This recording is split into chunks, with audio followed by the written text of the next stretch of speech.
Ayun, magandang umaga po sa inyong lahat dyan. Ako po si Paul Pizzo ng Hap and Sons Game Farm from Surigao City, Surigao del Norte, Caraga Region. Yan po ang location po natin, mga idol.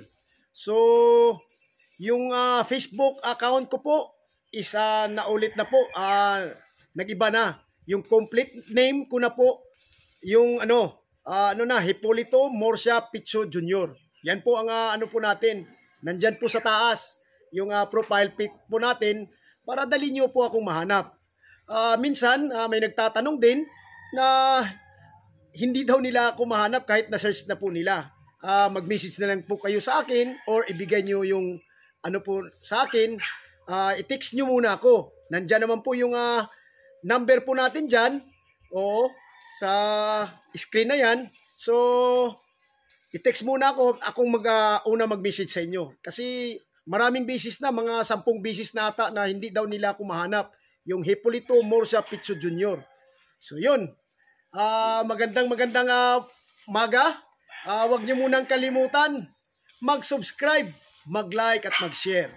Pero sa tingin ko, baka alam nyo na, lahat po kami halos ng mga vlogger sa passion po natin sa pagmamanok ay parang nabura na po ni YT. Grabe ka-stricto si YT. So, magagawa pa ako ng panibagong account natin na hindi na natin i-monetize para hindi muna daw yun ang sabi. Nakikita ko yung vlog ni Idol Sabong Pinas.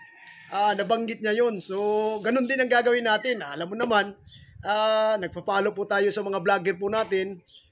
Kung ano ang pinakamainam ng mga magandang gawin, doon po na gumagaya po tayo. Idol Sabong Pinas, thank you sa mga mga tips. So, ngayon, bawal muna tayo maghawak-hawak ng manok kasi bawal. Stricto po talaga si YouTube. So, yan. Andito po tayo ngayon sa gilid ng bahay ko. Di ba, gradas, dyan. Gradas po yan. Yan dyan, sa taas. Dahil, yan, gradas yan dyan sa taas. Itong sa baba na ito, yan, sa baba na yan, instead na doon yung breeding area ko, doon banda, dyan banda sa taas dyan. So, nilipat ko. Dilagay ko dito sa baba. Kasi maalikabok. Yan, paanuhan natin, patambakan. Tambak pa tawag sa Tagalog niyan? Tambak ba? Tambak pala. Hindi ako nagkamali. So, pag tambak na yan, fuflorongin po natin ng semento. Lagyan natin ng mga kabilya para hindi So, dyan na natin ilagay. Mga 15 holes na square pins. 3x3 lang. 3x3 ang size. So, kasya siguro ang 4 na manok dyan. Sinubukan ko na yan. Okay na. 2 or 3, 3. Magkakaibang tawag nito, bloodline. Pero ang pinaparami ko ngayon talaga is yung high caliber gray po natin at saka yung sweater gray. Paparamihin po natin talaga. Golden boy, meron din. Yun. Kasi yun ang sabi ng kaibigan po natin, yun, di ba? May nag-house. O sa nga pala, nagcha-champion po yung nag-house dito. From Tanay Rizal. Nag-champion po sila. Maraming salamat. Nakadagdag din, di ba? Dahil kumusta tayo konti, nakadagdag din sa gastos dito. Dahil medyo malaki-laki po ang gagastusin po natin dito. Maraming salamat po talaga sa nag-avail po ng pahulugan system po natin. Yan. God bless po. Maraming salamat. God bless talaga na inano nyo po ako, sinubaybayan, sinusuportaran. Kaya padandahan po tayo pag-develop po sa area po natin. Yan. Sinubuka, inanuhan parang yero yung natin dyan. Steel truss. Para at least pagdating po ng mga bisita natin, kailangan pagkagwapo po ang medyo maganda-ganda po ang lugar natin, at least ma-impress po sila. Diba? Kasi yun po talaga ang number 1. Maayos ang manukan kahit maliit lang. 2.2 hectares lang yung manukan natin. At least may gradas tayo, may breedingan tayo. Yan. So, i-continue ko yung breedingan din dyan. Dahil, yan. Itong banda dito, Yan. Ito po yung lumang breeding area natin. Yan. Okay? Nakikita nyo? Iko-continuous ko yan. Ipapayos ko din yan. Mayroong mga polish dyan. Yung mga original po natin na polish. Yung iba, nandoon na sa, tawag nito, sa range muna. Kaya nga pinapadali ko ito pagpaayos.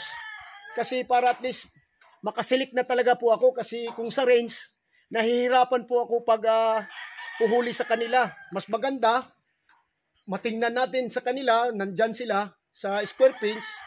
Kasi pag hinahawakan, minsan, nalilito tayo. Dahil inano lang natin yung katawan, yung mga buto nila. Mas maganda, pag maganda na yung katawan at saka buto nila, ilagay natin, sexy ba? Kagaya sa misis ko, sexy. Di ba? Di ba? Tumatago yung misis ko. Di ba? Yun lang, para at least, kasi marami na akong beses talaga na experience pag yung pulet, pag sobrang ganun talaga mga anak. Minsan gumaganon lang, pero mas 80% talagang gumagaya po. So, experience ko na yan. Pag kinakailangan talaga, pag ganun talagang buntot, straight ang buntot, hindi paling, talagang pag paling talaga, wala. Meron nagsasabi na mga breeder din na hindi nakakaano, pero believe me or not, ganun talaga ang nangyari sa akin. Meron talagang nagmamana sa sa polet. Yun din sa broodcock. Yun din sa broodcock. So yun ang po natin. Kasi pag hindi picture cock yung manok natin, kahit anong gaano ka tawag nito, gaano ka super, gaano ka magaling, wala talaga, hindi mabili-bili. Okay? Dahil alam mo naman nakikita ko, in-advisean po ako dito, dahil yung napunta po dito yung nag-house sa atin, napabilib sila sa manok natin. Pero may hindi konting kaalaman, hindi konting dagdag. 70% na dagdag kaalaman po sa atin. Nakikinig po tayo dahil open-minded po tayo, di ba? So, yun. Mag-ano lang ako, siguro mga 80 lang per season. 80 na polet, i-breed, or 60 lang. Total, konti man lang yung natin, papisa, 600 or 500 something na na itlog ang isasalang natin, 500 to 600. Kung mapisa yan, mga sabihin natin 80%, mabuti na yan, mayroon tayong 400. Tapos may na dyan, 50-50 or 40-60, mayroon mga 100 plus or 200 na stags na lalabas. Kung awaan tayo ng Panginoon na healthy palagi sila. Okay? So yun lang po talaga ang pinag-dadasal ko po sa Panginoon na sana huwag magkasakit yung manok natin dahil may nagpapahulugan na, nag-a-advance na, tapos wala akong maibigay, patay. Di ba? So, magre-refund po tayo niyan dahil yan po ang usapan. So, kasi yung pahulugan po natin, ganito po yan, pag nakahulog ka na, tapos magbabawi ka, mapupurpit po na natin ang Pero kung sasabihin mo na i-continuous na lang natin sa next season or next na batch, yan, walang problema, i-continuous po natin yan. Maraming beses na yung nag-ano sa atin, mga 6 ata sila nagko-continue. So, ganun po talaga na hindi talaga yung mapupurpit yung pera nila, i-continuous lang. Dahil minsan meron na nagka-abriya sila sa budget nila. So, yun. So, yun po ang po natin. Hindi muna tayo magpa-kita ng ng tawag nito. Nandito tayo sa baba. Kasi itong lugar ko dito, bahay ko baba. Yan, bundok. Kikita niya. Diba, yun. So dito, pag approach talaga ng mga bisita natin, makikita nila yung breeding area natin. Una makikita nila. So at least, makikita nila, presentable naman. So hindi po tayo mapapahiya sa mga bisita po natin. Diba? Makasabihin nila, low quality yung manok natin dahil sa area, hindi arrange. So yun, pag ganun talaga, pag kahit ako, nung unang panahon na hindi pa po ako nag-breeding, hindi po talaga ako ma-impress. Unang pasok sa manukan na pinag-utusan po ako ng boss ko dati na papasok ako sa manukan, madumi, hindi na ako papasok.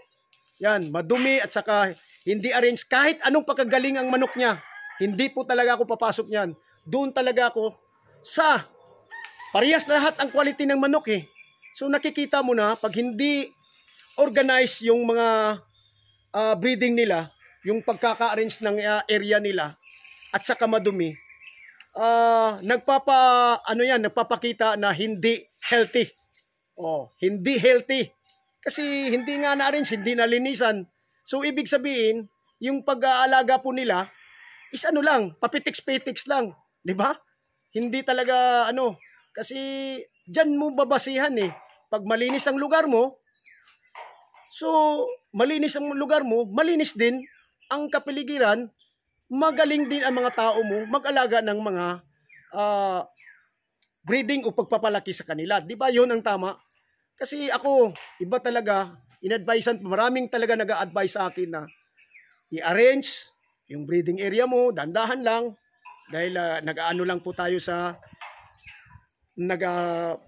yung nagpapalo sa atin, yung suporta nila sa atin, yung ginansya natin, paunti-unti. Yan, paunti-unti develop. Para at least hindi po tayo mapahiya sa tawag nito, sa mga bisita natin, yung mga, lalo-lalo na talaga yung mga baguhan, pagdating nila dito sa bahay or sa manukan po natin, ay medyo maaliwalas ba? Di ba? Yun po talaga ang po natin, maaliwalas. So, sa ngayon, hindi muna tayo magpakita. Doon po ako, sabi ni Sabong Pinas, kahit sino na na magawa tayo ng hindi na natin ipamo. Yan. Para hindi mas lalong stricto. Kasi pag ito, kasi medyo na-monetize lang, pero hindi naman gaano kalaki yung monetization natin sa itong channel na ito, pero nag-iingat po tayo dahil sayang eh. Kahit kunti lang yung followers po natin sa ngayon, at least nandyan na sila eh. Kaysa mag-i-invite na naman tayo ulit, pero mas maganda maggawa ako ng bago. Doon ko ibubuhos yung mga hawak ng ganito, bloodline. Kasi yung pagpapalakad ng manok, hindi naman yan na cruelty to animals eh. Yung papakita mo, hindi naman cruelty to animals. Yung yung ipaano natin, yung talaga, bawal yan. Pero hindi natin alam. Kasi sobra na siyang stricto. So, yun lang. So, at least, nakikita na yung dito banda, kinukunan ng lupa nila, dyan. So, mga 5 days from now, siguro, buong buo na ito or 1 week. Yan, buong buo na ito, matatapos na. So, sa yung naghahuhulog pala ha, Luzon, Visayas, at saka Mindanao, hintay-hintay lang po tayo, mga idol. Makakarating po ng buo ang manok po sa inyo with God's blessings. Yan. Maraming salamat po talaga sa inyo na hindi nyo ako tinalikuran sa pagsusuporta. Nandun kayo palagi. Saka hindi naman po ako nagbibigay ng sabihin natin bulok na manok. Diba? Yung binibigay ko talaga, super talaga na manok. Kaya nga, nagbibigay ako 8 months old.